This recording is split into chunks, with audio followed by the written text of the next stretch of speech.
Amen. Magandang hapon po sa inyong lahat.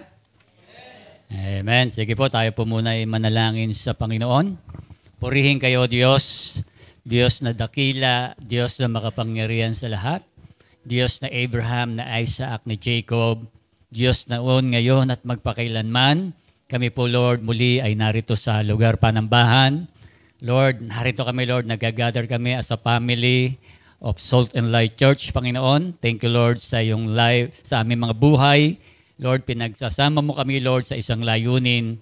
Walang iba kundi pasalamatan, sambahin, purihin at dakilain kayo, Diyos. Tulungan mo, Lord, na ang aming pagsamba ay tunay na nandun yung ang inyong kagalakan. At kami man, O Diyos, ay yung mensahe mo, Lord, na nais mo, Lord, na aming makamit at maipagkaloob mo sa amin. Nawa, Lord, ay ito'y aming maintindihan yung bawat sasambitin ng inyong lingkod, Panginoon. Lord, thank you, Lord, sa biyayasing, Panginoon, sa panalangin, sa oras na ito. Ito po'y aming binabalik sa pangalan ng Panginoong Jesucristo. Amen. Purihin ng Diyos. Thank you po. Sige po.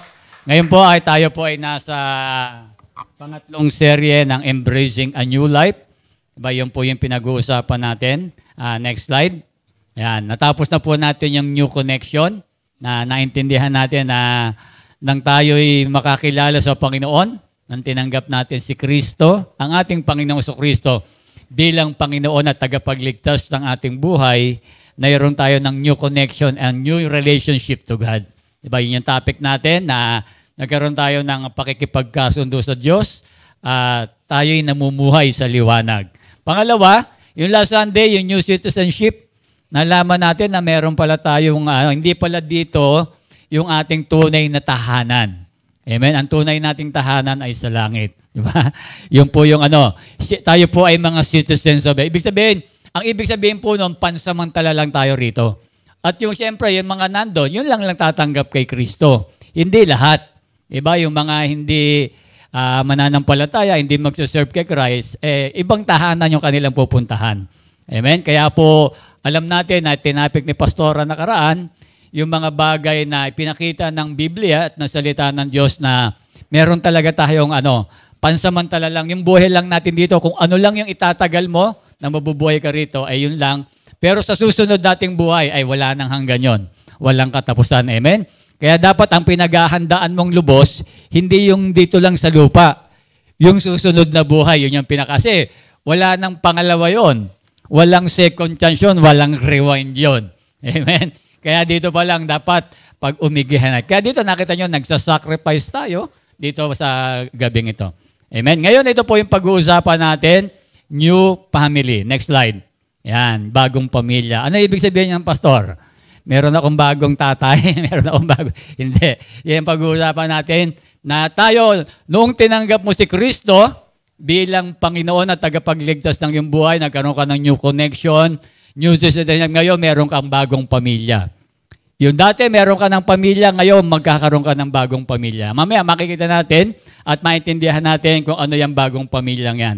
Amen? Bago po tayo dumako ron, kasi yung babasahin natin mga talata kanina, merong mga nakalagay, meron diyang salita na madalas na nating napapakinggan, pero minsan hindi natin naintindihan itong salitang ito. Gusto ko munang bigyan ng pagpapahalaga, maintindihan natin para habang binabasa ko yung talata, naintindihan nyo kung ano yung binabanggit ko, kung sino yung binabanggit ko.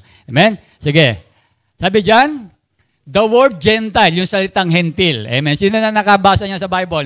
Nabasa nyo na po ba yan, yung word hentil? Amen. Yung mga hindi nagbabasa, talaga hindi mo makikita, no? Yung hentil, sabi dyan, the word Gentile is an English translation of the Hebrew word goyim, people's nation. Amen. Yan, yung iba siguro yung mga first timer, yung mga bago rito, yung Biblia po kasi isinulat yung lumang tipan sa salitang Hebreo. Yung bagong tipan sa Greek. Yun yung mga original word. Kaya na-translate na lang po yan. Kaya minsan gumagamit tayo ng word na yan. Ibig sabihin, yun yung original na ginamit. Yun yung talagang salita. Pag sinabing goyim, people's or nation, yung Gentile, mga tao raw yan o bansa. Sa Greek naman, hindi ko alam kung paano yung pronunciation, no? Ethne na lang natin. Diba? Nation, people, groups, and people then. The Latin Vulgate translated this word as gentiles and this word was then carried over into English as Gentile. The term refers to a person who is not a Jew. Ibig sabihin pala, pag nakabasa ka sa Biblia ng salitang Gentil, tao lang yan o grupo ng mga tao. Tapos yan daw po, yung mga tao na yan, refer to who is not Jew, na hindi sila mga Hudyo. Ibig sabihin, hindi sila Israelita. Yun daw yung mga pag sinabing Gentil, hindi Hudyo, hindi mga Israelita. Amen. Next, ano ba yung mga Gentiles na yan? Tsaka yung Hudyo. From the Jewish perspective, Gentiles are often seen as pagans who did not know the true God. Yung mga Gentiles pala, sabi pala ng mga Israelita o ng mga Hudyo, ito raw po yung mga pagano. Yung mga pagano, ano yung sabihin? Who did not know the true God. Hindi nila alam yung tunay na Diyos. During Jesus' time, many Jews took such pride in their cultural and religious heritage that they considered Gentiles, ang mga Gentiles daw, mga unclean, marurumi, calling them dogs, di ba? Ang baba ng tingin ng mga Hudyo doon sa mga Gentiles. And the uncircumcision, hindi mga tuli. Amen. Kasi ang mga Hudyo, mga tuli, yung tuli po sa kanila, tsaka yung, di ba, alam naman natin, sa atin yan, hygiene. Sa kanila, ano po yan? Bahagi ng buhay nilang covenant po yan. Na kapag pinanganak ang isang Hudyo, after 8 days, tutuliin na po kagayan. Yung pagtutuli, hindi yun hygiene. Covenant mo yun sa Diyos.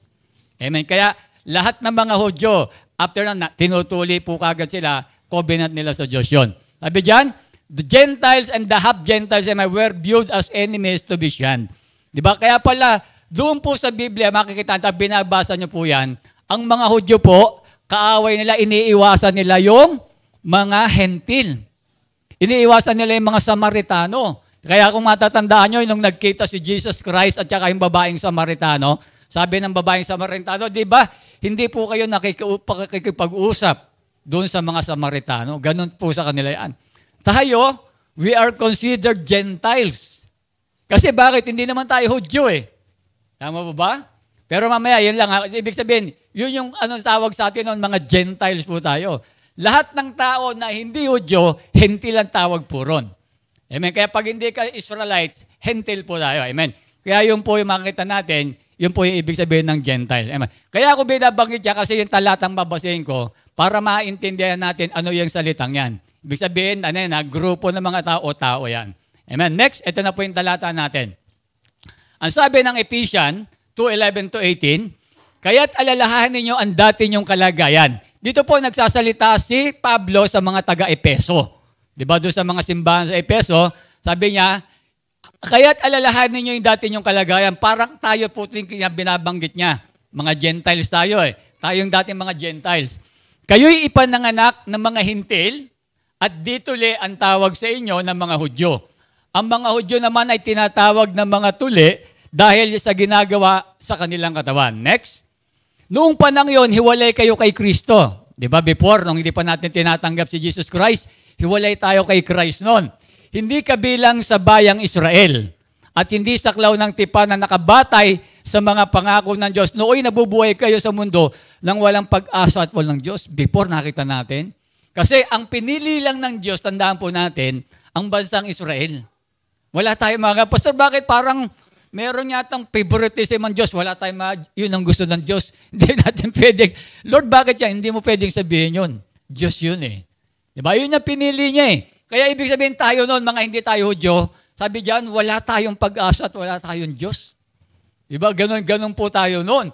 Kaya dito makakita natin talagang noon, pag namatay ka noon na hindi ka Hudyo, automatic noon, doon ka kagad, di ba? Makakita, doon ka agad sa impyerno noon. Di ba? Doon ka kagad. Kasi wala kang pag-asa, wala kang salvation noon eh. Di ba? Next. Sabi noon, ngunit ngayon, dahil sa inyong pakikipag-isa kay Kristo Jesus, kayo na dati malayo ay inilapit sa pamamagitan ng dugo ni Kristo. Di ba? Kaya si Kristo, nung napako sa krus ng Kalbaryo, nung inialay ng Diyos Ama yung kanyang buhay para sa katutubos ng ating kasalanan, and then ngayon, tinanggap natin siya. Bilang Panginoon sa tagapagligtas, naging Christian ka, naging born again ka, ngayon, nailalapit na raw tayo. Diba? Ibig sabihin, hindi na tayo katulad ng dating mga Gentiles. Next, sa 14, tignan mo, sapagkat si Kristo mismo ang nagbigay sa atin ng kapayapaan dahil pinag-isa niya ang mga Hudyo at mga Hintil. Sa pamamagitan ng kanyang katawan, giniba niya ang pader ng alitan na nag-iwalay sa atin. Natandaan niyo yung meaning na binanggit ko kanina? Ang mga Hudyo, di ba? Iniiwasan nila yung mga Israelita at kaaway nila, enemy nila. Pero dito, nung tinanggap nating mga hintil, tayo po, lahat ng mga tao na yun doon na tinanggap si Christ bilang Panginoon tagapagligtas, nagkaroon na po tayo, hindi na tayo magkaaway ngayon. Pinag-isa na tayo ng Diyos. Amen? Sa 15, sabi diyan, pinawalambisa niya ang kautusan kasama ang mga utos at mga alat tuntunin nito upang mula sa dalawang lahi ay makalikha siya ng isang bagong bayan na nakipag-isa sa kanya at sa gayon magkaroon ng kapayapaan. Next. Sa 16, sa pamamagitan ng kanyang kamatayan sa krus, winakasan niya ang kanilang alitan, pinagkasundo sila sa Diyos at pinagbuklod sa isang katawan. Kaya yung mga Hudyo at mga hintil noong panahon nila, pinag-isa na po yun, hindi na sila magkaaway. Kaya lang, lahat ng mga hintil noon, dapat yung mga tumanggap kay Kristo. Yung mga kumakalaban kay Kristo, hindi bahagi. Amen? Next, sa 17 to 18, naparito nga si Kristo at ipinangaral niya sa lahat ang magandang balita ng kapayapaan sa inyong mga hintil, na nooy malalayo at sa mga Hudyo na malalapit. Dahil kay Kristo tayong lahat ay nakalalapit sa Ama sa pamamagitan ng iisang Espiritu. Last verse. Yan. Next slide. Yan. Ito yung pinaka-main verse natin. Kaya nga, hindi na kayo mga dayuhan. Binanggit niya kanina lahat, mula 11 hanggang 18. Ito yung sinabi niya sa 19. Kaya nga, hindi na kayo mga dayuhan at banyaga, kundi kayo yung mga kapwa mamamayan ng mga banal. Yun po yung topic ni Pastora nakalaan. New citizenship, di ba? Kaya nakita natin, hindi na raw tayo dayuhan, hindi na banyaga, at mga kaanib ng sambahayan ng Diyos. Ibig sabihin, part na tayo ng God's family. Amen. Yun yung bagong pamilya natin. Kaya yung katabi mo, tignan mo yan. Yan yung new family mo. Yan, tignan mo. Yan, tignan mo. Huwag mo ano. Yan yung new family mo. Yan yung bagong pamilya mo. Bakit? Tinanggap niya si Kristo eh. Kaya magkapamilya po kayo. Kaya nga tawag natin diyan kapatid. Di ba? Kapatid, di ba? Yan ba? Sa sister, brother. Magkakapatid tayo kay Kristo. Ha? Magkakapatid po tayo kay Kristo. Hindi po sa alaman. Amen. Next. Ayan. Yan po yung pamagat natin.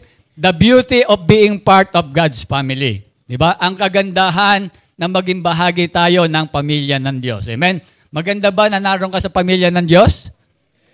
Amen? Maganda po ba? Amen. Maganda, di ba? Lalo na yung mga, dito, yan yung pag-uusapan natin. Ha? Ibig sabihin po nito, yung pamilya na Diyos, itong Salt and Light Church. Yan yung pamilya mo, di ba? Yan yung makita natin, yung ating pamilya. Kaya dito, makikita natin, sabi rito, hindi lamang nagbibigay ang Diyos ng bagong relasyon sa kanyang sarili, ginagawa tayong mga mamamayan ng kanyang kaharian. Ngunit binibigyan din niya tayo ng bagong pamilya, ang pamilya ng Diyos. Hindi ka lamang nauugnay sa Diyos, kamag-anak ka na ngayon sa ibang mananampalataya. Ang lahat ng tunay na naniniwala kay Jesucristo ay ating spiritual na kapatid at kalahi. Kaya lahat ng tumanggap kay Kristo, hindi lang tayo. Lahat ay na magiging kapananampalataya at kalahi natin. At tayo dito magkakasama rito, magkakabitig tayo sa pananampalataya. Amen. Tignan mo ulit yung kapamilya mo. Tignan mo yung mukha niya. Ayan. Habang buhay mong makakasama yan. Amen. Gusto mo ba? Gusto mo ba habang buhay? Ba't ka Ed Lorraine ka lang nakatingin? Amen. Amen. Habang buhay makakasama yan. Amen. Yan po yung pamilya. Alam niyo po, dito makikita natin mga kapatid, lumalabas bilang Christian, meron tayong dalawang pamilya. Tama po ba? Dalawa na ngayon yung pamilya mo. Hindi ibig sabihin dalawa yung magiging dalawa na yung tatay, bagong asawa. Hindi. Yung dalawang pamilya natin, yung pamilya, halimbawa, example ko, si Tatay Mervin Burse, di ba? Yung Burse family, yun yung isang pamilya niya. Yung pangalawang pamilya niya, ito yung Salt and Light Church. Yan. Dalawa ngayon yung pamilya na. Ito yung new family niya. Nung tinanggap niya si Kristo dati, hindi niya pa tinatanggap si Christ, isa lang yung pamilya niya. Ang pamilya niya lang, yung pamilya Burse lang. Di ba? Pero ngayon, nung tinanggap niya si Kristo, di ba? Sabi nga ron, yung mga Gentiles noon, pinag-isa niya na yan. Diba? Nagkaroon na siya ng panibagong pamilya, yung po yung Salt and Light Church. Kaya sabi, yung pag-uusapan natin, yung kagandahan ng nandun sa pamilya ng Diyos. Amen? Tignan natin next slide. Ayan, sabi rito, ang taong ipinanganak sa laman ay laman, at ang ipinanganak sa espiritu ay espiritu. Yan nakita, di ba? Doon tayo ipinanganak sa laman, si Tatay Mervin na gamitin natin, Di ba? Yung kanyang yung Burse family, laman, di ba? Nung tinanggap niya si Kristo, ipinganak sa Espiritu, di ba? Nagkaroon siya ng spiritual family, yung alin? Yung pong mga, dito taga Salt and Light Church. Di ba? Kaya dito makikita natin, dapat 2 beses tayong ipapanganak. Amen? Yung ipapanganak ka sa laman at ipapanganak ka sa Espiritu. Kasi pag pinanganak ka lang sa laman, hindi ka pinanganak sa Espiritu, ang sabi ng John 3:3, maliban na ipanganak na muli ang isang tao, hindi niya makakita ang kaharian ng ating Diyos. Di ba? Bago banggitin niya, di ba, sabi ni Nicodemo, si Nicodemo kasi nagtanong niya kung bakit lumabas yan John 3:3. Paano ba ipapanganak daw muli yung tao? Papasok ba ulit sa sinapupunan ng kanyang ng kanyang mother? Sabi, hindi, di ba? Kaya sabi rin niya rito sa 6, ang taong ipinanganak sa laman ay laman at ang pinanganak sa Espiritu ay Espiritu. Amen. Kaya dito makikita natin, yung 2 beses tayong ipapanganak, yung una, yung pinanganak ka sa laman, then yung ipinanganak ka sa Espiritu, yung tinanggap mo si Christ. Kaya magkakaroon ka ng bagong pamilya. Ito yung new family mo. Amen. Kaya yung katabi mo ngayon, habang buhay mo makakasama yan. Yan yung magiging pamilya mo. Amen. Gamat hindi mo kapatid sa laman yan, kapatid mo yan kay Kristo. Amen. Ba? Kapatid mo yan kay Kristo, yung mga kapatid mo. Ay mga kapatid, yung mga bata. Amen. Magkakapatid ka tayo ngayon kay Kristo. Amen. Yung mamaya titignan natin, ano yung kagandahan na merong ganoon. Meron kang new family. Kaya dito makikita natin, tignan mo kapag ikaw 1 beses ka lang ipinanganak, tandaan mo yan, hindi mo makikita yung kaharian ng langit. Diba? Sabi kasi, unless a man be born again, o maliban na tayo hindi mo, doon mo lang makikita yung kaharian ng langit. Kaya dapat ang tao, 2 beses ipapanganak. Pag ipinanganak ka lang sa laman, hindi ka pinanganak sa Espiritu. Pag sinabi kasi yung born again, ipinanganak ka muli, nagkaroon ka ng bagong buhay. Yung dati mong buhay, 2 Corinthians 5:17, hindi mo na dapat ginagawa yon. Panibago nga ba, si Tatay Mervin Alameda, yung dating Mervin, hindi na yung dating Mervin. Na basagulero, dati babaero, basagulero, sabongero, tanggero, di ba? Hindi na yun yung dating yun. Example lang yun. Alam ko hindi ka naman nun, di ba? Iba na yung bagong Mervin na yan. Di ba? Ang iniinom na natin ngayon, Coke, di ba? Sprite, Royal, yan na lang iniinom namin pag nagsasama-sama kami mga tatay. Di ba? Yun yung ibig sabihin nun na, ipinanganak ka na sa Espiritu. Meron ka ng bagong nilalang ka na. Kasi yung dati, yung kapamilya na, nagiinuman sila, laging emperador, di ba? Yung dating mo. Ngayon, hindi na ngayon yun. Hindi na, iba na ngayon. Yun yung dating pamilya niya. Di ba? Kaya makita natin, di ba? Ito ngayon yung bagong natin. Amen? Kaya yun po, kaya napakahalaga na magkaroon tayo ng new family. Di ba? Kasi sabi ko nga po, pag isa lang yung pamilya mo, isang beses ka lang pinanganak, 2 beses kang mamamatay. Physical death, tsaka pa yung isang yung eternal death. Walang hanggang mawawalay ka sa Diyos, sa impyerno. Di ba? At kung 2 beses ka papanganak, sa laman ng Espiritu, 1 beses ka lang mamatay. Yung physical death lang. Di ba? Yung doon ka kasama mo ang Diyos, walang hanggan Di ba? Kaya makita natin, mahalaga sa tao, hindi alam ng mga tao na kailangan yung ganyang mga bagay. Amen? Kaya yun po yung gusto natin pag-usapan. Ngayon ang pag-usapan natin yung kahalaga ito, yung kagandahan na nandun tayo sa new family. Diba? Yung bagong pamilya natin. Mas mainam pa nga na iba nga, mas mahal pa yung pamilya ng Salt and Light Church kaysa doon sa pamilya nila. Diba? Kasi halos laging magkakasama Amen? Yun po yan natin. Next slide. Ayan. In today's message, what are the good things that my new family, spiritual family, and God's family have? Ano ba meron maganda doon sa ating bagong pamilya? Yun po yung pag-uusapan natin, yung magandang bagay na makikita natin. Di ba? Tignan mo ulit yung katabi mo. Ano yung bagay, yung magandang makikita mo dyan? Ayan. Diyan ka titingin, wag sa likod. Ayan. Di ba? Ano yung magandang bagay na makikita natin doon sa kapatid natin sa pananampalataya? Ayan. Di ba? Yung mga kapatid. Dapat, yung pag-uusapan natin, dapat nakikita dyan, ha? Pag hindi nakikita, dapat hindi ka pamilya to, di ba? Kapuso to. Hindi, kapamilya. Kapamilya lang. Yun dapat bilang pamilya ng ating Panginoon. Yung pagbawasan. Amen? 2 lang po yung bagay na po tignan natin, pero medyo maraming naka-subpoint yung 2 puntos na yun. Amen? Ito po yung unang magandang bagay kapag kasama ka sa new family. Una, ayan, there is someone who prayed for us. Merong nananalangin sa iyo. Amen. Mahalaga ba yan? Alam niyo po, tanong ko lang po sa inyo, kayo po ba yung mga hindi Christian yung pamilya rito, nananalangin po ba sila sa inyo? Yung inyo po bang mga kaibigan, katrabaho, kaklase, di ba, yung barkada mo, yung best friend mo, nananalangin ba yan sa iyo? Di ba? Hindi ko sinasabing masama sila, hindi porket hindi nanalangin, masama. Ibig sabihin, iba yung merong nananalangin sa iyo. Ulitin ko hindi porket hindi sila nananalangin sa iyo, masama na sila, hindi. Ibig ko lang bigyan pansin rito, iba yung merong nananalangin sa iyo. Di ba? Yun yung titignan natin, ano ba yung kahalagahan na merong nananalangin para sa akin? Para sa ating lahat, di ba? Kasi yung katabi mo, yung mga kapatid natin sa pananampalataya, nananalangin sa iyo, hindi mo lang alam. Di ba? Kaya nakita natin yung buhay natin ay nagugulat ka na napaka-smooth. Hindi mo lang alam, lalo na yung mga prayer warrior natin. Diba, yung mga nanay natin, iba mga kabataan na umatin sa warrior, sila ay nananalangin para sa atin. Amen? Kahit hindi natin alam yung mga bagay. Tignan muna natin yung mga example sa Bible ng pananalangin doon sa iba. Una, ang sabi ni Pablo, ako'y nagagalak. Pilipos 1:4, ako'y nagagalak tuwing ako'y nananalangin para sa inyong lahat. Tignan niyo si Paul, di ba? Kapag nagpe-pray siya doon sa iba, tuwang-tuwa siya. Di ba kayo ba, pag nagpe-pray kayo sa iba, di ba? Masaya tayo. Masaya ba kayo pag nagpe-pray tayo sa iba? Di ba yung mga personal prayer natin, pag prayer meeting natin, minsan di ba pag mayroon tayong prayer request, di ba si Paul ganun, pinapanalangin niya. Kasi yan yung panahon na nakakulong si Pablo. Nasa kulungan siya, sinasabi niya habang nandiyan siya sa kulungan, pinagpe-pray niya yung mga kapatid niya sa pananampalataya sa Pilipos. Di ba sabi niya, nagagalak siya sa nanalangin sa kanya. Next, ito naman, yung unang na born again, di ba? Unang nakakilala po yung rito makita natin. Nang palayain na sina Pedro at Juan, pumunta sila sa mga kasamahan nila at ibinalita ang sinabi ng mga punong pare at ng mga pinuno ng bayan. Nang marinig ito ng mga mananampalataya, sama-sama silang nanalangin sa Diyos.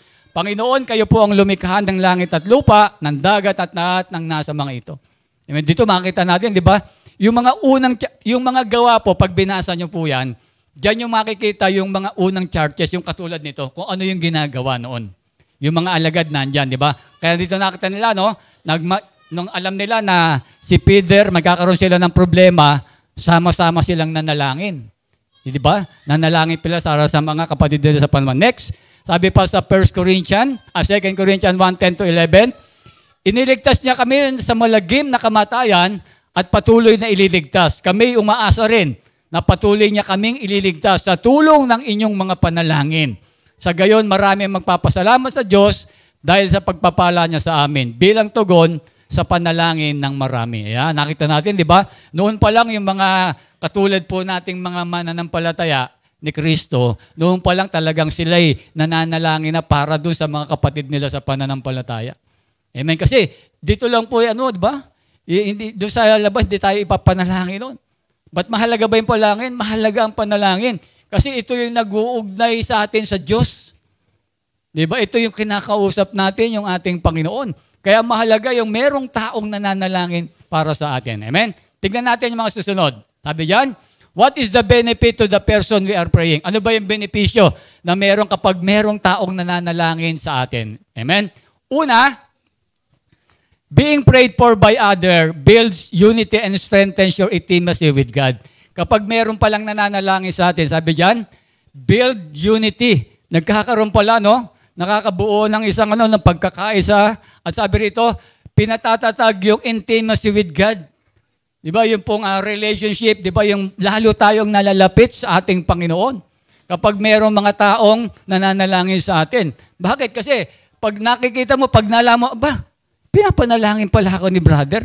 Parang minsan kahit masungit sa akin, diba, nananalangin pala sa akin ito. Diba, pinapanalangin pala. Diba? Kaya nagkakaroon ng nakita mo, nakikiisa ka na rin, nakikisama ka na rin sa panalangin. At ikaw bilang ganon, nagkakaroon ka lalo kang na lumalapit yung puso mo sa Panginoon. Na nakita mo, ay ganito pala yung kasama ko sa church. Nagpe-pray pala to sa akin. Diba, yun yung napakaganda. Basahin natin yung talata.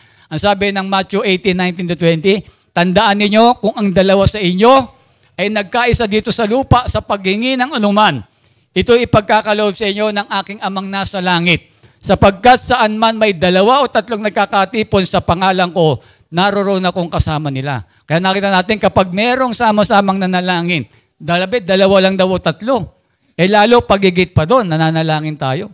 Nandun na ang Diyos at yung pagtugon sa panalangin natin ay mararamdaman natin. Amen? Sige nga po, palakpakan natin ang Panginoon. Amen. Kaya makita natin yan. Sabi rito, kapag naharap ka sa mga hamon, ang panalangin para sa iba ay hindi lamang magpapasagla sa iyong espiritu, kundi mag-aanyaya din sa presensya ng Diyos sa iyong mga kalagayan. Kaya makita natin, di ba? Ito yung nag-aanyaya sa iyo na lalo kang maging malapit sa Panginoon. Kasi nalaman mo, meron palang nananalangin sa iyo. Hindi mo alam na kahit nandito ka lang, hindi mo alam, pinapanalangin ka pala ng ibang kapatid natin sa pananampalataya. Amen? Pangalawa, being prayed for by others, strengthen and encourage you in time of weakness. Di ba doon sa panahon na nandun ka sa panahon ng kahinaan, marami kang problema, marami kang dinadalang mga pagsubok sa buhay, makita natin na kapag meron pong nanalangin sa atin, nai-encourage ka, napapalakas ka.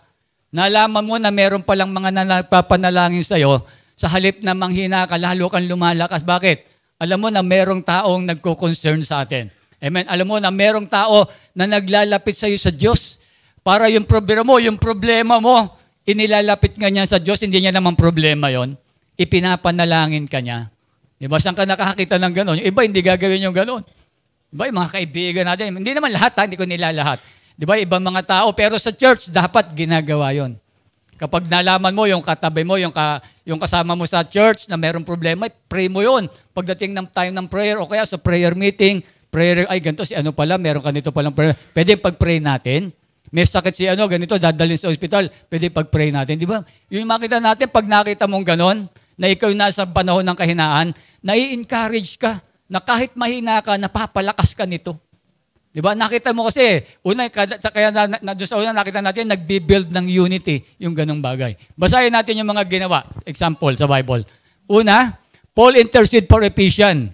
Di ba? Tinatay si Paul na nalangin sa mga taga-Epeso. Dahil dito ako'y lumuhod sa harapan ng Ama na mula sa Kanya ay nagkaroon ng pangalan ang bawat sambahayan sa langit at sa lupa. Idinadalangin kong sa pamamagitan ng Kanyang Espiritu ay palakisin niya ang inyong buhay espiritual ayon sa Kanyang kayamanan at kadakilaan. Dito nakita natin si Paul nananalangin siya para sa mga taga-Epeso. Ano yung panalangin niya? Yung palakasin yung inyong kanilang buhay espiritual. Diba? Kaya makikita natin to, di ba? Na kapag merong nananalangin sa atin, nakikita natin na tayo, kahit na tayo nanghihina, minsan parang parang gusto mo nang sumuko. Diba? Kasi hindi nawawala po dito, mga matatagal ng Christian, nagkakaproblemang spiritual. Pero pag nalalaman pala natin na merong nanalangin, lumalakas tayo.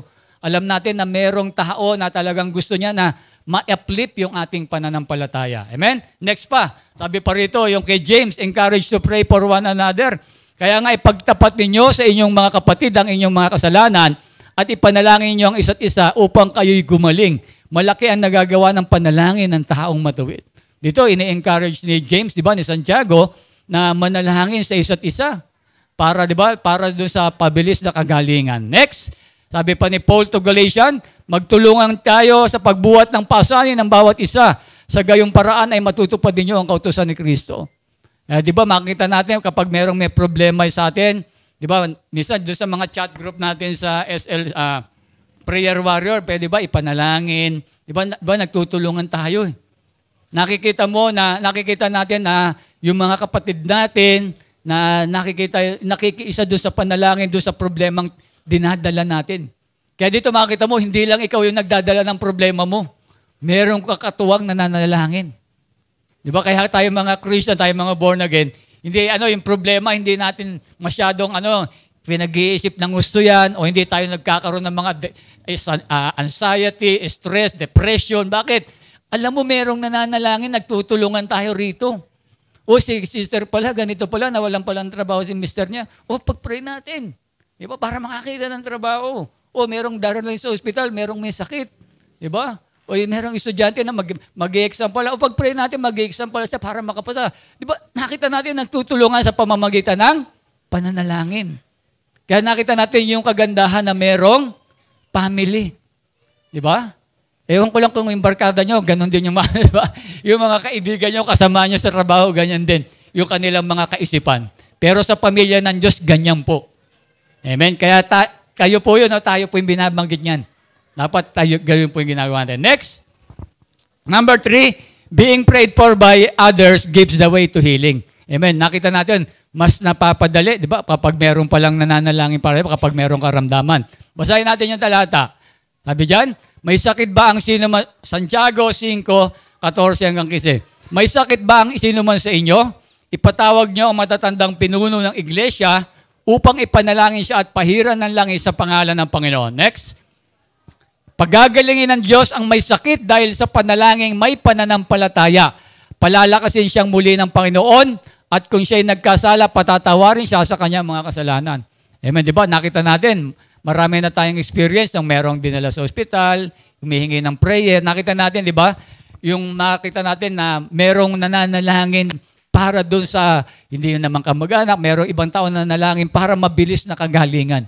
Amen. Siyempre, mas maraming nananalangin, mas mainam. Di ba? Mas mabilis. Alam naman, nakikita ng Diyos, maraming mga tao na nananalangin para rito. Hindi imposible na ibigay ng Diyos yung katugunan doon sa aning panalangin. Amen? Panguli. Yan. Being prayed for by others helps you receive God's favor through other Christian. Yun maganda, di ba? Yung alam mo natin na, alam mo na dito sa pamilya ng Diyos, di ba? Yung pabor ay naibibigay. Diba? Basahin natin yung talata. Ang sabi ng Bilang 6:24-26, pagpalaing kanawa at ingatan ni Yahweh, kahabanggang kanawa at subaybayan ni Yahweh, lingaping kanawa at bigyan ng kapayapaan ni Yahweh. Dito nakita natin nananalangin yung pare dito, doon sa mga kasama niya doon sa church. Di ba? Kaya dito makikita natin, kapag di ba nakita nyo? Kapag merong nanalangin, halimbawa nananalangin tayo na yung pagpalain nawa, Lord, pagpalain mo nawa si Kuya Tatay Jess, di ba? Biro mo, merong mga tao na humihingi ng blessing, ng favor para doon sa'yo. Ang nananalangin ako o nananalangin yung mga kapatid natin sa pananampalataya, pero ang hinihingi ng blessing, hindi yung sarili niya, yung ibang tao. At makita natin yung pabor na yon, di ba? Ibinibigay doon sa ibang tao. Kaya minsan, di ba, pag merong mga walang trabaho o kaya humihingi ng pag may mga exam, Lord, bigyan nyo nga po ng pabor itong taong to. Nawa po Diyos, tulungan mo na makapasa sa exam. Nawa, Lord, makapasok siya sa trabaho. Lord, yung may problema, sabi may mag-asawa, nawa, magkabati na sila. Nakita nyo yung favor na nandun na tao, na ibibigay sa iyo. Dahil doon merong taong nananalangin. Diba? Yun yung kagandahan, diba? Alam naman natin yung kapangyarihan ng pananalangin. Diba? Hindi lang yan basta yung panalangin, alam natin, yan yung nagpapagalaw ng kamay ng Diyos. Diba yung panalangin? Yung mga bagay na hindi kayang, diba? Kapag sinabi natin sa Panginoon, dahil ang Diyos ay pag-ibig, dahil ang Diyos ay mahabagin, kapag tayo'y lumalapit sa Kanya, yung kamay niya kumikilos para doon sa atin. Amen? Kaya yun makita natin, diba, yung pabor ay binibigay ng Diyos. Sabi pa ng Ephesians, amen? Next slide. Ephesians 6:18, manalangin kayo sa lahat ng pagkakataon, humiling at sumamo sa patnubay ng Espiritu. Lagi kayong maging handa at patuloy na ipanalangin ang lahat ng hinirang ng Diyos. Amen? Dito makita natin, di ba, yung patnubay, yung inihiling yung patnubay ng banal na Espiritu. Biro mo, nananalangin, Lord, di ba, gabayan mo po, Lord, itong aking kapatid na ito. Biro mo, yung nananalangin siya para sa'yo. Yung patnubay ng Espiritu na hinihingi niya, sa'yo nangyayari yun, sa'yo nanggagaling. Sa'yo nagaganap yung mga bagay na yun. Kaya makita natin, yun yung kagandahan na nandito tayo sa pamilya ng Diyos. Merong taong nananalangin para sa atin. Di ba? Kahit hindi ka nakakapanalangin, di ba? Natandaan ko yan, merong bago tayo pumunta doon sa second, Dati may umatin po rito na kabataan. First timer lang siya. Nag-meet kami sa prayer meeting. Nakausap ko siya kasi first time lang siya, tinanong ko siya. Sabi niya, alam mo, Pastor, kaya pala, dati, lagi na akong ini-invite nung kaibigan ko to. Kalimutan ko, hindi ko lang babanggiban. Lagi na ako ini-invite nung kaibigan ito, alam niyo po, Pastor, ayoko talaga sumama eh. Kaya lang, ewan ko, bakit parang, laging merong nagtutulak sa akin na pumunta doon sa church na sumama ako. Ngayon ko lang nabalitaan, pinagpe-pray pala ako nitong kaibigan ko ito. Diba? Pinagpe-pray pala ako ng kaibigan to. Kaya ngayon ko lang nalaman, kaya pala, kahit ayoko pumunta sa church, lagi niya akong pinipilit. Ayoko talaga eh. Pero alam niyo, Pastor, ngayon ko lamang nung sumama ako sa kanya, pinagpe-pray niya pala ako lagi. Nasabi niya na maiwi niya raw ko kay Christ.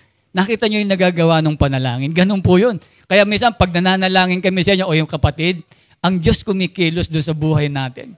Kaya minsan magugulat na lang kayo, di ba? Ayaw mo talaga. Minsan pinagpe-pray natin na makapag-church. Yung mga inactive, nagugulat ka lang, parang hinihila yung paa mo papunta sa church. Ayaw mo, pero parang bakit kumikilos yung kapangyarihan ng Diyos eh? Tapos yung mga bagay na inihiling natin na panalangin, magugulat ka na lang, merong nagagawang mga action, merong nagagawang tagumpay. Di ba? Pinagpe-pray natin, di ba? Yung mga nagano, Lord, bigyan mo po ng pasahero lagi si Jason, di ba? Nag-uunahan yung pasahero sa no? Diba? Yung pinagpe-pray natin, yung mga ganun eh. Yung mga favor na naibibigay ng Lord, di ba? Yung sa mga business natin. Lord, i-promote mo po yung mga kasama, ba? Yung mga kasamahan namin sa, yung mga nagtatrabaho, promote mo po, increase ang salary. Nakita mo, tinatouch ng Diyos yung mga ano niyan, yung mga amo niyan. Nakita nyo, di ba? Ako, yung tao na nanalangin, pero para doon sa ibang tao. Amen. Yun yung kainaman ng merong pamilya ng Diyos. Merong natatao na merong mga laging nagpe-pray para sa buhay natin. Amen. Palakpakan natin ng Diyos. Amen. Maganda ba yung maging pamilya ng Diyos? Maganda ba? Amen. Napakaganda. Di ba yun yung magagandang bagay? Amen. Yung po yung una. Pangalawa, ayan. Kilala niyo ba yan? They love one another. Ayan. Yan dalawang yan. Yan yung maganda kasi nakita ko, good example, mayroong nag-heart eh. Yung dalawang yan na magkaibigan yan, di ba? At alam ko rin, kambal yung ano yan. Yung magkaibigan na yan. Yung love na dalawang yan, alam ko, kambal din eh. Amen? Yan, they love one another. Yan. Dapat sa pamilya ng Diyos, ano po? Dapat nagmamahalan tayo. Amen? Sabi mo nga sa sabi mo, I love you. Yan. Pag babae, I love you with the love of the Lord. Ayan. Baka mamaya, baka kala, nag-ano ka na nagpo-propose ka na. Ayan, I love you lang. Di ba? Mahal natin ba? Kasi dati sa pamilya ng Diyos, dapat nagmamahalan tayo. Tama po ba? Dapat walang magkakagalit dito. Amen? Dapat walang magkagalit, walang nagtatampuhan. Bawal ang nagtatampuhan dito, bawal. Dapat nagmamahalan dito. Amen? Bawal ang nakasimangot. Amen. Yun po kasi yun sa pamilya. Basahin natin yung talata. Ang sabi ng John 13:34-35, isang bagong utos ang ibinibigay ko sa inyo. Ngayon, magmahalan kayo. Si Christ po yung nagsasalita rito, si Kristo, ang ating Panginoon. Kung paano ko kayo minahal, gayon din naman magmahalan kayo. Kung kayo'y may pagmamahal sa isa't isa, makikilala ng lahat na kayo'y mga alagad ko. Ayan. Yung tunay na alagad ni Kristo, di ba, yung isasama niya sa langit, di ba, talagang tunay na nagmamahalan yan. Amen? Kaya dito makita natin, dapat sa pamilya ng Salt and Light Church, sa bagong pamilya mo, sa bagong pamilya natin sa Espiritu, para kay Kristo, dapat nagmamahalan tayong lahat. Amen. Diba, sa biological family nyo, alam ko, nagmamahalan kayo dyan. Doon sa mga anak nyo, doon sa mga, diba, doon sa mga parents nyo, yung mga bata, ng mga kapatid natin, ganun din po tayo dito. Kung paano yung pinakikita natin doon sa kanila, dito rin sa church, ganun din po. Dapat nagmamahalan din tayo rito. Amen? Minsan, merong katampuhan, pero saglit lang yan, pero nawawala din yung mga yan. Amen? Sige po, palakpakan natin ng Diyos. Amen. Tignan natin dito Next slide. Dito makita natin, ito yung time na unang nakakilala sa Panginoon doon sa Aklat ng Mga Gawa.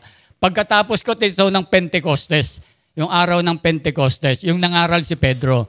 Sabi rito, nagsama-sama ang lahat ng kanilang sumasampalaya at ang kanilang mga ari-arian ay itinuring na para sa lahat. Ipinagbili nila yung kanilang mga ari-arian at ang napagbilhan ay pinamahagi sa bawat isa ayon sa kanyang pangangailangan. Kaya dito makikita natin yung mga unang churches, ganon sila magmahalan sa isa't isa. Kasi merong mga pangangailangan sa kanila, talagang binenta nila yung kanilang mga ari-arian. Tapos, halimbawa, diba, binenta nila, ito, kailangan mo daw ng talaga ibinibigay. Ganon sila magmahalan. Amen. Kaya dapat ganon din tayo dito na pakita natin yung pagmamahalan natin dito sa isa't isa. Amen? Hindi lang sa mga panalangin, kundi pati doon sa mga tulong na mga material o financial, kailangan natin yung mga bagay na yan. Amen? Next slide. Ayan. How can we show love to one another as spiritual family of God? Paano natin maipapakita yung pagmamahal natin sa isa't isa sa spiritual family? Amen? Paano natin mapapakita yung ganyang bagay? Mekos, ikaw, Mekos. Si Mekos. Anong panito? Yun naalala ko sa iyo. Si Mark. Tama? Okay. Paano mapapakita kay Mark? Yung kapatid mo. Paano mo ipapakita dyan sa katabi mo? Ala na? Parang iba yata yung gusto mo mangyari. Ayan. Si Mark Jude na lang. Ayan. Yan, sa katabi mo, Kuya Mark Jude. Sa kapatid. Paano may papakita yung love mo dyan sa iyong kapatid? Okay, pagpe-pray din. Okay, sige. Yun din. Si Tatay Rene. Sa kapatid ni Tatay, paano mo ba ipapakita? Tay.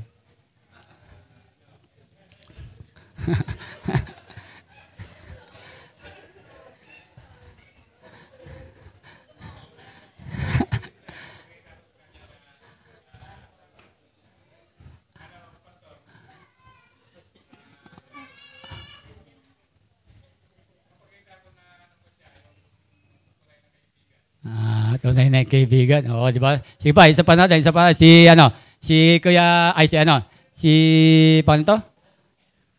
Si Bunso. Si Bunso. Paano makita? Ayan, kapatid ngayon lang magkatabi kayo ni ate ngayon. Paano may papakita yung love sa kanya? Show your love as a family of God. Ayan. Pag nangungutang, pautangin mo. Pag nagpapautang, di ba, dapat hindi walang tubo, wala nang tubuan pag di ba? Pag kailangan. Kanina ganun, si Nanay Lina, sabi niya, pag may pangangailangan pinansyal, tinuro ko si Nanay Rose, tsaka nasaan sa gilid Nanay Lot Chavez, sabi niya, tutulungan niya raw, di ba? Sabi ko, pag pinautang, pautangin mo, opo, sabi ko yan. Di ba? Ganun dapat yung pagtutulungan natin. Amen. Una, ito po, paano natin mapapakita? Number 1, to encourage one another. Magpalakasan, magpasiglahan, magkikayatan. Yung po yung sabi rito, dahil dito palakasin ninyo ang loob ng isa't isa at magtulungan kayo tulad ng ginagawa nyo ngayon. Diba? Ano bang pagtutulungan yung gagawin natin? Next slide. Anong pagtutulungan yan? Sikapin natin gisingin ang damdamin ng bawat isa sa pagmamahal sa kapwa at sa paggawa ng mabuti. Diba? Yung pagtutulungan natin, diba? Tulungan natin yung mga kapatid natin na ipakita natin sa kanila. Diba? Sabi rin, pukawin natin o sikapin natin gisingin yung damdamin ng bawat isa na sa pagmamahal sa kapwa at paggawa ng mabuti. Diba? Ituruan natin sila, diba? Palakasin natin sila, pasiglahin natin sila. Yung kanilang pong pananampalataya. Yun po yung kinakailangan natin. Diba? Dapat nakikita natin, ipinapakita natin yung pagmamahal sa isa't isa. Diba? In times, sa panahon ng problema. Diba? Ano po yung ginagawa natin? Diba? Sabi ko nga, pag mayroong problema, alam natin na, halimbawa, yung mayroong may karamdaman, tutulungan natin. Diba? May kailangan ng pambili ng gamot. Huwag lang puro prayer, diba? Dapat kung mayroong makatulong pambili ng gamot, halimbawa sa mga estudyante, mayroong mga problema sa pag-aaral, dapat nagtutulungan po tayo. Diba? Nagpapalakasan po tayo doon sa panahon ng problema. At sabi nga po rito, diba, kinakailangan po natin na pukawin natin o gisingin natin yung damdamin ng iba doon sa paggawa ng mabuti. Doon natin ma-encourage yung bawat isa. Next, sabi pa dyan, sa Hebreo 13, sa halip, magpaalalahanan kayo araw-araw habang ang panahon ay matatawag pang ngayon upang walang sino mang madaya sa inyo ng kasalanan at sa gawin maging matigas ang puso. Dito makikita natin, napakahalaga yung naging karga pag merong nahulog sa pagkakasala. Diba? Halimbawa, kasi dito, bawal sa atin yung magkondena. Halimbawa, nakita natin si Kuya Jason. Diba, nakita mo, si Brother Jason, nakita ko, umiinom mo. Diba, ganun natin, diba? Ano yung kagad natin, diba? Sabihin natin ako, malamang impyerno na ito pag namatay ka, diba? Dapat hindi ganun natin. I-encourage natin siya. Hindi natin kinukundina yung tao. Dapat alam mo, Brad, ganito, diba? Dapat ganito yung sinasabi ng Panginoon. Pag nakakita tayo ng mga ganun na kapatid natin sa pananampalataya, nakita nyo nahulog sa pagkakasala, nakita nyo may ginagawang mali, hindi nyo sila kinukundi na, hindi nyo sila chinichismis sa iba. Pinaalalahanan natin siya, ini-encourage natin sila, pinalalakas natin sila, binibigyan natin sila ng mga positibong mga pananalita para lalo siyang lumakas. Hindi yung sinasabihan natin siya na hindi magaganda pa, di ba, gumagawa na nga siya. Hindi, sa halip na mapalakas siya, hindi siya magiging malakas. Amen? Kaya ganun yung ginagawa natin. Hindi tayo kumukundi na pag may nakita tayo ng mga kapatid natin na nakakagawa ng hindi maganda. Ang ginagawa natin, ini-encourage natin sila. Ina-advise natin sila, pinapaalalahanan natin sila. Di ba? Para sila? Hindi sila tuluyang mahulog sa pagkakasala. Para hindi sila magtuloy-tuloy doon. Ganun po yung ginagawa. Iyon yung pagmamahal na sinasabi natin. Di ba? Hindi tayo rito naghuhusga na ganito, nakita natin yung kapatid natin. Kasi lahat naman tayo, nandun pa rin tayo sa sitwasyon na maaring magkasala pa tayo. Makagawa pa rin tayo ng hindi magaganda. Lahat tayo darating sa punto. Pero ang kainaman dito, dahil sa new family, family natin, merong mga tao na nagpapaalala sa atin. Di ba? Hindi tayo ini-encourage na lalong magtuloy-tuloy pa na pinababayaan natin. Kaya nakita nyo, nagpe-pray tayo dun sa mga inactive natin na talagang ma-restore ng Diyos yung kanilang pananampalataya. Diba? Kaya pag may nakita tayo, tandaan natin, pag may nakita tayo, sino man po sa atin na nakita natin na nakakagawa ng pagkukulang, pagkakasala sa Panginoon, huwag natin gawin, kundi ano gagawin natin? Paalalahanan natin, kakausapin natin, na sasabihin natin sa Kanya kung ano yung tama. Amen? Next, to bear with one another. Sabi rito, Colossus 3:13, magpasensya kayo sa isa't isa. Kung may hinanakit kayo kanino man, magpatawad kayo, gaya ng magpapatawad sa inyo ng Panginoon. Ayan, pag merong mga nagkulang sa atin, di ba? Merong umutang sa iyo, hanggang ngayon, di pa rin nagbabayad, pagpasensya mo lang. Di ba? Ang tagal ng advance, tagal ng binabayad, tagal ng advance. Kausapin mo lang, di ba? Sabihin mo lang, di ba? Madalas nagkakaroon ng hinanakit eh. Di ba? Hindi yung pag sinabi mo, ikaw po naman, Christian ka pa naman, hindi ka nagbabayad. Hindi yung ganun. Pagpasensya mo lang, iba magbabayad mo. Di ba, kausapin mo na maayos, di ba? Magpasensya mo lang, baka wala pang trabaho. Hindi ko ano yung sinasabi natin na hindi magaganda, di ba? Kaya kailangan pagpasensya mo lang, di ba? Kung mayroong mga tao nakapanakit sa atin, di ba? Pagpasensya mo lang, magpatawad ka. Di ba? Ganun tayo bilang magkakapatid sa pananampalataya. Di ba? Hindi tayo for trouble dito. For peace tayo lagi. Sa kaayusan tayo lagi. Lagi niyong isipin kapag mayroong mga taong nakakasakit sa atin, ang isipin niyo lagi, hindi yung taniman mo siya ng sama ng loob, magtanim ka ng na yung magagalit ka sa kanya. Ang isipin mo lagi kung paanong maayos, paano magkakaroon ng kapayapaan, di ba? Kayong dalawa, tayong mga magkakapatid sa pananampalataya. Hindi yung iisipan mo ng masama, kinukwento mo pa, alam mo, sa ganito, sister, ganito eh. Kinukwento mo, hindi po ganon. Diba? Ang pagtunay na pagmamahalan, sabi nga rito, tayo po ay nagpapasensya. Dapat malawak yung ating pangunawa. Bilang mga kapatid sa pananampalataya, bilang mga Christian, dapat habaan natin yung ating pasensya. Diba? Kailangan mahaba yung pasensya natin. For ano talaga, for peace lagi, hindi tayo troublemaker. Hindi tayo nagsisimula lagi ng mga away, hindi tayo nagsisimula ng mga tampuhan. Diba? Magpaano tayo? Magpasensya, yung mga simpleng bagay lang, pagpanalangin mo kay Lord. Diba? Hindi yung, diba? Magtatanim ka ng sama ng loob. Diba? Mag-iiwasan pa. Hindi maganda yung mga ganun bagay. Dapat sa pamilya ng Diyos, hindi nangyayari yung mga ganyan bagay. Amen? Amen po ba? Amen. Sige, palakpakan natin ng Panginoon. Amen. Next, ang sabi pa dyan, kayo'y maging mapagpakumbaba, mahinahon at madyaga, magparaya kayo dahil sa inyong pagmamahal sa isa't isa. Yun, yung nagigibway ba tayo, di ba? Nagigibway tayo doon sa doon sa mga tao na alam natin na nangangailangan, dapat tayo na yung magpaparaya, di ba? Halimbawa, sa pagdating sa family day, di ba? Sumama ka sa family day, ang daming sumama, biglang maraming sumama. Kinulang ngayon sa sasakyan. Ikaw, magparaya ka na lang, di ba? Sige, Shana, ikaw na lang sumama. Sabihin ni Kuya Jude, di ba? Alam ko naman, ngayon ka lang makakasama rito eh. Kahit hindi na ako makasama. Diba? Ganun dapat, di ba? Yung marunong kang mag-give, di ba? Yung makakita natin, dumabi na, magsasuffer ka para sa kapatid mo. Di ba? Yung marunong tayong mag-give, dapat, yan pong binabanggit ko, tayo dapat yung gumagawa niyan, ha? Baka inisip nyo, pinipreach lang natin din. Dapat ginagawa po natin yung mga bagay na yan. Amen? Lahat tayo dapat marunong tayong mag-give, marunong tayong magparaya. Ganon dapat yung attitude natin sa bawat isa sa atin. At kung tutusin, hindi lang sa bawat isa sa atin, dapat kahit sa ibang tao, ginagawa natin yung ganyang bagay. Pero siyempre, higit sa lahat, dahil magkakapatid tayo sa pananampalataya, dapat una na makita muna natin dito sa ating pamilya ng Salt and Light Church. Amen? Next, to forgive one another. Efeso 4:32, sa halip maging mabait kayo at maawain, magpatawad kayo sa isa't isa, tulad ng pagpapatawad sa inyo ng Diyos dahil kay Kristo. Amen, di ba? Pag merong nagkasala sa atin, dapat magpatawad po tayo. Di ba? Tapos nagkasala ulit, patawarin mo ulit. Ano ba sabi ng Bible? Di ba? Kapag nagkasala, umiring ang tawad, diba? 70 times 7, di ba?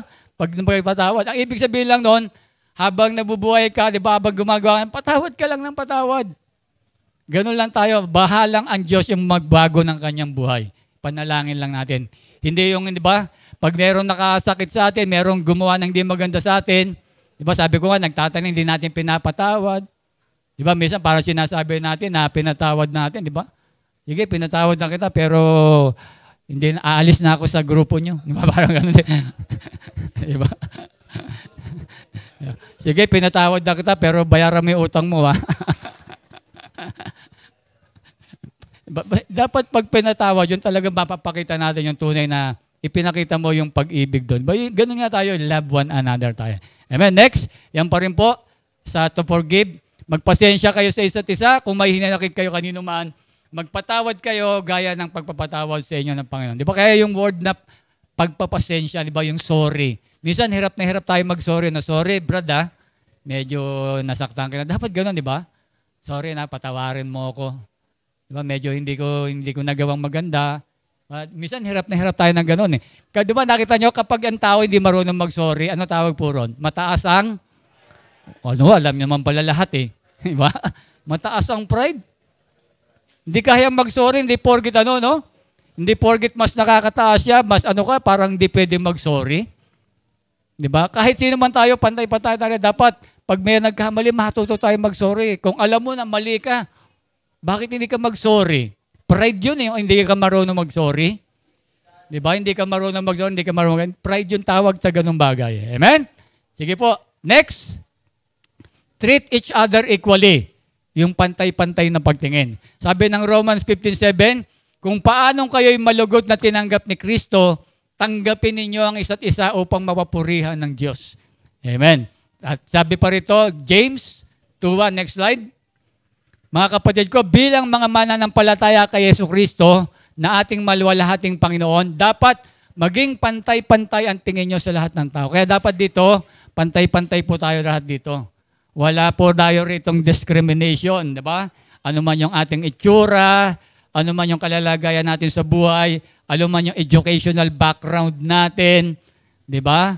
Wala yung, di ba, minsan, nagugrupo-grupo tayo, gusto mo doon sa mga gwapo, ayaw mo doon sa hindi gwapo, wag ganoon, di ba? Di ba? Wag, di ba, kinakailangan, kahit sino, isasama mo yan. Pag merong mga trabaho, doon ka sumasama, pag walang trabaho, hindi ka sumasama, di ba? Namimili ka ng sinasamaan, o minsan, nag-aalis kayo ng hindi yan, dapat hindi ganoon. Ano man yung estado ng buhay, kalagayan sa buhay, itsura ng buhay, dapat pantay-pantay po tayo lahat dito. Amen? Wala po tayong diskriminasyon dito. Doon natin mapapakita yung pag-ibig natin sa isa't isa. Amen? Amen po ba? Amen. Dapat ganun po yung pagkano natin. Diba? Maging ano po tayo sa isa't isa. Lahat ba? Lahat welcome po pumasok rito. Welcome po lahat ng pumasok rito at lahat po tayo, alam natin ganun yung ganyan. Diba? Kahit doon sa mga tahanan. Diba? Welcome ba kami sa mga bahay nyo? Dapat ganun din po. Pag pumunta sa bahay, hindi namimili. Diba? Brad, pupunta kami sa inyo pag parang hindi mo ay wala may lakad kami. Pero pag yung ka-close mo, Brad, sis, pupunta kami sa, oy, sige, welcome, kahit anong oras. Kailan ba kayo pupunta? Diba? Parang gano'n, eh, no? Namimili ka ng pupunta doon sa bahay. Pag hindi mo gusto yung pagmumuka, hindi mo gusto yung ugali, di ba? Parang namimili, wala pong gano'n dapat. Pakita natin, maging bukas yung ating mga tahanan sa lahat ng mga kapatid natin sa pananampalataya. Amen? Ganun po yung pagmamahalan na maipakita natin. Amen. Next, to comfort one another. Inaaliw niya tayo sa lahat ng ating paghihirap upang maaliw natin ang nasa anumang paghihirap sa pamamagitan ng kaaliwang tinanggap natin mula sa Diyos. Amen? Alam natin, naman, marami sa atin dito na talagang minsan nagkakaroon ng problema, hindi mo, nasa isang tabi, malungkot, may mga problema. Dapat tayo po yung nagko-comfort sa Kanya. Inaaliw natin siya, tinutulungan natin. Kaya dapat alam natin yung mga, magkakasama tayo, meron tayong kanya-kanyang light group. Nalalaman nyo yung problema ng bawat isa. Pag alam natin, di ba, tayo yung magko-comfort sa Kanya, paano natin siya, palalakasin natin siya, patatatagin natin siya, aalawin natin siya para hindi magkaroon, hindi ma-stress, hindi ma-depress, hindi magkaroon ng anxiety, di ba? Hindi magkaroon ng problemang mental. Di ba? Ganun po yung ginagawa po natin dito. Nag-aaliwan tayo sa isa't isa. Amen? Last, to instruct one another. Sabi rito, mga kapatid, lubos akong naniniwalang kayo mismo ay puspos ng kabutihan at puno ng kaalaman. Kaya matuturoan na ninyo ang isa't isa. Ibig sabihin rito, yung hindi po yung magtuturoan. Yung mag-ano po tayo, magko-correct tayo ng bawat isa. Tuturuan natin yung pagkakamali ng isa o magtuturuan tayo dun sa mga bagay na maitutulong natin sa isa't isa. Diba? Kung ano yung meron ka na wala siya, i-share mo sa iba. Hindi yung sinasarili mo lang yung meron kang talent o meron kang pangangailangang pinansyal o meron kang nakakamit na tagumpay sa trabaho, sa negosyo, sa pag-aaral, i-share mo sa iba. Ituro mo rin sa kanila. Hindi yung sinasarili lang natin. Dapat, ganun po tayo rito. Amen? At dito makikita natin, sabi nga rito, tinuturuan natin, di ba, doon sa mga nakayan makita nyo, di ba, yung mga kabataan natin, tinuturuan natin paano yung maayos na pakikipagrelasyon. Di ba, tinuturuan natin yung mga kabataan. Kaya dapat ganun, tinuturuan natin yung sa mag-asawa, kapag mayroong problema, tinuturuan natin kung ano yung pamantayan ng Diyos na dapat gawin. Dapat isineshare natin yon sa bawat isa. Doon natin makikita yung pagmamahalan natin sa isa't isa. Siyempre, higit sa lahat yung pagdidisiplina, di ba? Sa mga kabataan, pag nakikita nyo, di ba?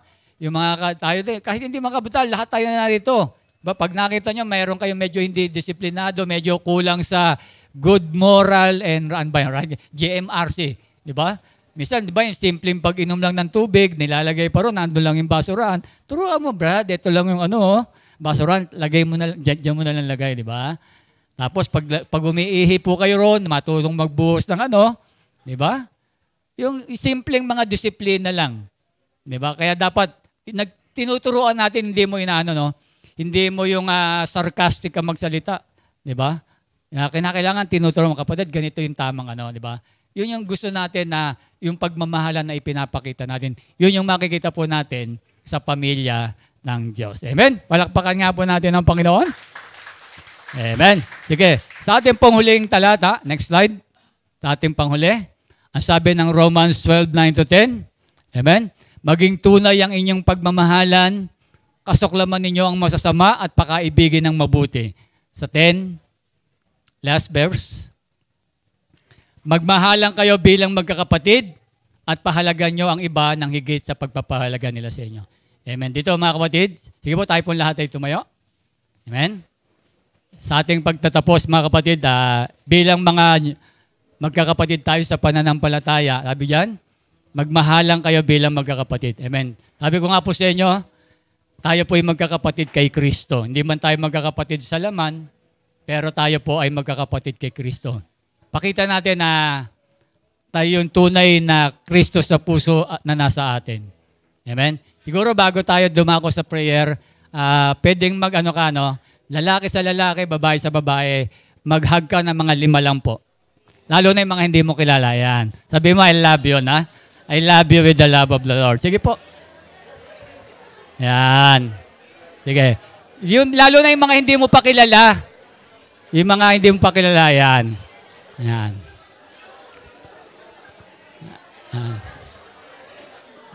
Yan. Pakita natin yung talagang ano, no?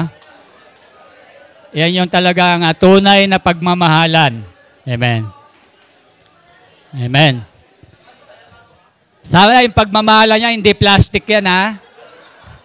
Amen. Tapikin mo nga, baka plastic yan. Eh. Tignan nyo, pag ganito ang tunog, ayan. Pag ganyan tumunog, pinapay plastic yan. Tapikin mo nga, tignan mo nga. Ayan. Baka mamaya yung hayakap niyang plastic, ha? Ayan, dapat hindi. Totoo yung yakap. Amen? Ayan. Dapat yung yakap na yan, yun yung tunay, ba?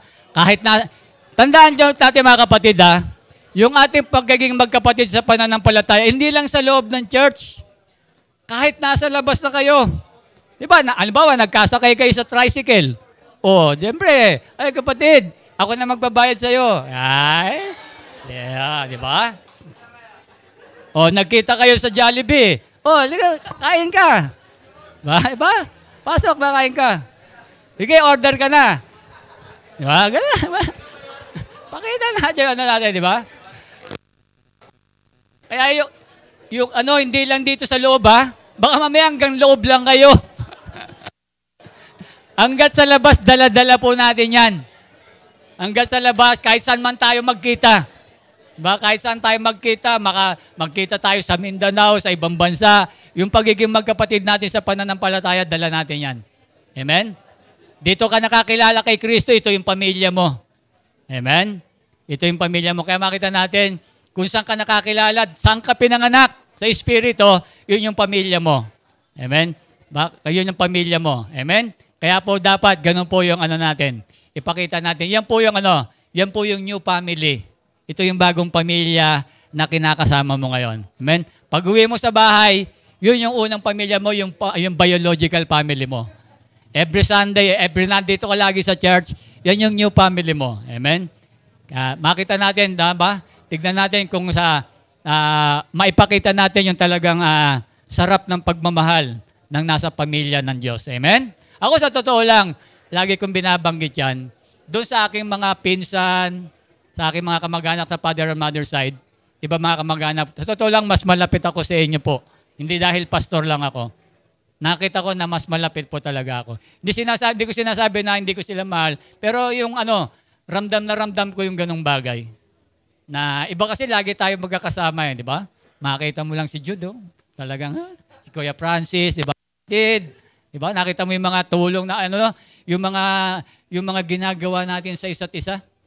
Di ba? Kaya yun napakasarap, di ba? Nakita naman natin yung mga light group natin, halos yung intimate ng relationship natin, di ba? Nakita nyo, kami mga tatay nung last Sunday, di ba? Nag-inuman kami ng soft drinks. Di ba? Nagkainan kami. Ang dami natin, binilang ko, 11 tayo mga tatay. Hindi nakasama, wala si Kuya Jason ng Sunday. Di ba? Pag may birthday, nagkakainan, ang sarap, di ba? Dati ang nakalatag sa atin, di ba? Mga Red Horse, di ba? Pero nakita mo, saan ka makakita mga tatay? Umiinom soft drinks, di ba? Soft drinks ang iniinom. Di ba? Ang sarap, di ba, ng magkakasama yung magkakasama yung pamilya, di ba? Mga tatay. Bihira ka makakita ng tatay sa church. Diba? Lumibot ka sa mga church, bihira ka makakita. Kaya yung makakita ka lang ng tatay sa church, nako, ang mga anghel sa langit, tuwang-tuwa. Amen? Kasi bihira mo talaga makakakita. Diba? Bihira ka. Makikita mo yan, mga nanay, mga kabataan. Amen? Kaya yung mga tatay na nandito, palakpakan nyo nga yung mga tatay na nandito. Yan. Yan. Amen? Diba? Kaya magiging proud kayo, di ba? Kaya sabihin nyo, paglaki kayo, sabihin naman, yung tatay ko, pagmamalaki ko yan. Di ba? si tatay, pagmamalaki si tatay, di ba? Nakita mo yung anak niya, yung tatay ni Tatay Jess, yung anak ni Tatay Jess. Di ba? Pinagmamalaki niya yung tatay, di ba? Makita natin yung pinaka-legacy natin. Yung tatay ko, yun yung nagdala sa akin sa Panginoon. Di ba? Salamat, di ba? Kaya makita natin, yun yung kasarapan ng pamilya ng Diyos. Amen? Sige po, sa ating pananalangin, maghawak-hawak po tayo habang ako yung nananalangin. Hallelujah, Lord. Yan. Sige, hawak-hawak lang kayo. Yan. Yan. Wala pong rally, ha. Yung iba, parang rally yung dating, eh. Parang isang militante, no? Ayan, ganyan lang, yan. Yung mga militante, ganun yun. Pag kapit-kapit para wala tayong ano. Ayan. Yung ating unity natin yan. Amen? Sige. Manalangin. Purihin kayo, Diyos, Lord. Hallelujah. Purihin kayo, Panginoon. You are great God. Ikaw yung napakaputing Diyos, Lord, sa pamilya ng Salt and Light Church. Thank you, Lord. From morning, Panginoon, yung pamilya namin, Panginoon, sa Salt and Light Church, ng umaga, ng mid-service, at ngayong hapon, Panginoon. Thank you, Lord, sa yung pag-ibig sa amin, Panginoon. Thank you, Lord. Lalo mo po pong paigtingin yung aming pagmamahalan, yung intimate relationship namin sa isa't isa, Panginoon. Tulungan mo kami, Lord, na magkakapatid sa pananampalataya. Yung lahat ng yung mga talata na aming sinambit at binasa, nawa po, Lord, ipatupad, ipamuhay namin, Panginoon, bilang magkapatid sa pananampalataya. Tulungan mo, Lord, na hindi lang kami rito magkakaroon ng pananalangin sa isa't isa, magmamahalan sa isa't isa, to encourage one another, Lord, magparaya, magpasensya, yung lahat ng mga bagay na yan, Panginoon, na aming napakinggan. Tulungan mo, Lord, na magawa namin ang lahat ng mga ito, Panginoon. Lord, kami nagkakapit kamay, Panginoon, bilang pagkakaisa namin. Kami, Lord, na pagmamahalan namin bilang magkakapatid sa pananampalataya. Tulungan mo, Lord, na patatagin pa ito, Lord. Habang nabubuhay kami rito, Panginoon, magiging matatag yung aming pagsasama, Panginoon. Tulungan mo, Lord, na itong pamilya namin, Lord, ma-share, maibahagi namin, Panginoon, sa aming mga biological family, Panginoon, na ganito, Lord, yung aming pamilya, kung paano kami magmahalan sa isa't isa, Panginoon, na maipapakita namin, Panginoon. Thank you, Lord, pag umapawin mo, Lord, sa puso ng bawat isa, Panginoon, ang pagmamahal, Panginoon, ibuhos mo, Lord, sa aming mga puso, Panginoon. Lord, yung mga puso namin, Lord, na hindi marunong magpatawad, Panginoon, yung mga puso namin, Panginoon, na mahilig magtanim ng sama ng loob, Lord, alisin mo, Lord, yung mga bagay na yan. Palitan mo, Lord, ng yung pag-ibig, Panginoon, na marunong kami magpasensya, marunong kami magparaya, marunong kami magpatawad, marunong kaming tumulong, Panginoon. Tulungan mo, Panginoon. Tulungan mo, Lord, yung aming bigkis na yan, Lord, magkakahawak yung aming kamay, Lord, ay papapakita namin, Lord, sa inyo, Panginoon, na kami nagkakaisa, Panginoon, at kami, Lord, ay mananatili, Lord, na magkakasamang magkakapatid sa pananampalataya sa Salt and Light Church, Panginoon. I know, Lord, ang pamilyang ito, Lord, ay pararamihin, palalagoy mo po kami, Panginoon, para, Lord, maging magandang ehemplo kami, Lord, sa bawat isa, Panginoon, sa ibang tao, Panginoon. Tulungan mo, Lord, yung biological family namin, Lord, ay makasama rin namin dito. Hindi lang namin sila pamilya sa laman, kundi maging pamilya rin namin sila sa Espiritu, Panginoon. Hallelujah, Lord. At Lord, bago kami lumabas ng tahanang ito, ng lugar pa ng bahang ito, Lord, inihiling namin, Lord, ang iyong bendisyon, Panginoon, sa aming lahat muli, Lord, ang iyong masaganang pag-ibig, ang iyong protection, Lord, sa aming mga kalusugan, sa mailayo mo kami sa Panginoon. Lord, yung aming mga pangangailangan pinansyal, Panginoon, ikaw nawa, Lord, yung mag-provide ng lahat ng ito, Panginoon. At Lord, sa araw-araw, maramdaman namin ang iyong presensya, Panginoon, ang iyong mukha ay aming makita, Panginoon, at ang kapayapaan nawa, Lord, na nagmumula sa inyo, ay patuloy nawa, Lord, na maibuhos mo sa amin.